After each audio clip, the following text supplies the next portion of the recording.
Someday, whether you like it or not, whether you want it or not, you're going to find yourself in a place where you are experiencing a level of kindness that you have no right to expect.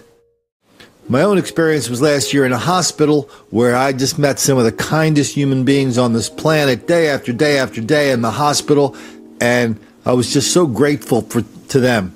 I wish I had more of it in my life. I wish I was a kinder person myself.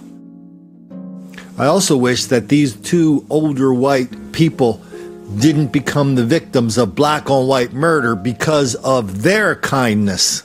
Attacked 60-year-old Diane Cothran in her car, threw her out of the car, leaving her paralyzed. Cothran died from her injuries yesterday. Police reporter Harv Jacobs tells us the victim's friends say she died doing what she loved to do, helping. Diane Cothran was part of a group called the Fab Five, 5 friends who were like family. Diane was probably one of the most caregiving people that we've ever been around. I mean, there's nothing she couldn't do. Diane did not have a selfish bing bong in her body. She would do anything for anybody at the drop of a hat. In February, a woman Cothran was helping through her church asked Cothran to give her brother a ride home. North Charleston police say the man who needed the ride was Samuel Graham. Police say once inside the car, Graham beat Cothran in the neck and head. Beat her and threw her out of her car and left her in the middle of the road to die. Police found Diane Cothran here at the intersection of O'Hare and St. John's Avenues. They say her injuries were so severe that she couldn't speak and tell them what happened. Graham was later found behind the wheel of the woman's car and was arrested. Cothran was left paralyzed. Oh my gosh. Just how? Why? You know, why would this happen to anybody, period? But to be doing what she was doing, you know, working through the church, it was just total unbelievable shock. Now these women have to deal with the death of their dear friend. It's been a blow. It's been a tremendous blow to all of us. They want to remember the good times and the gifts they exchanged at Christmas. I never cut off the tag. I know it seems kind of silly, but to know, hope you have a Merry Christmas, Diane.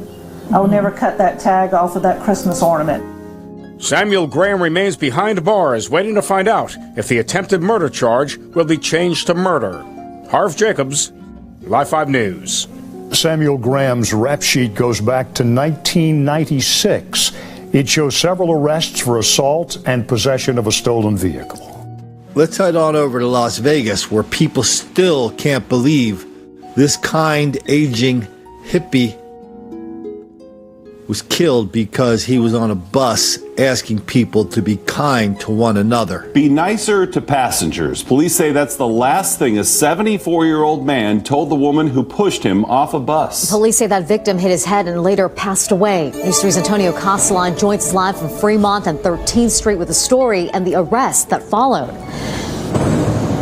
Marie, this is the bus stop where the push happened. The 74-year-old hit the concrete head first. He was on his way home.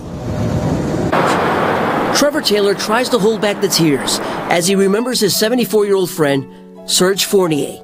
He was an excellent neighbor, very nice, religious person. According to this Metro Police report, on March 21st, Fournier was riding on an RTC bus when he spotted 25-year-old Kadisha Bishop swearing at people.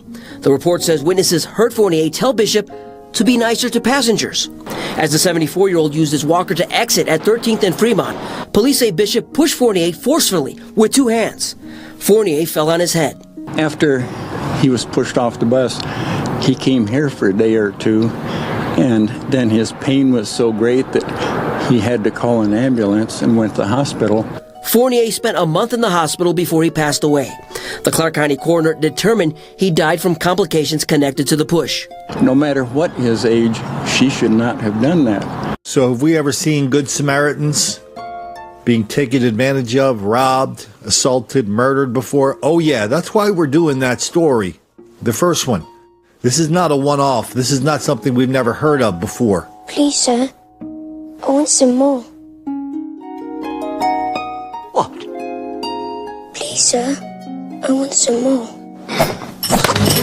We've documented that many, many times. You think about it, maybe the case of people doing a fender bender when they get and the person stops when people stage a fender bender, maybe that's even kind of a form of the Good Samaritan murder and robbery. Ditto for the bus. To me, if you're on a bus or a movie theater and you want to go up and tell a black person they're not behaving properly, go ahead. As long as you're ready for the consequences that we have documented here many times on a bus, in a movie theater,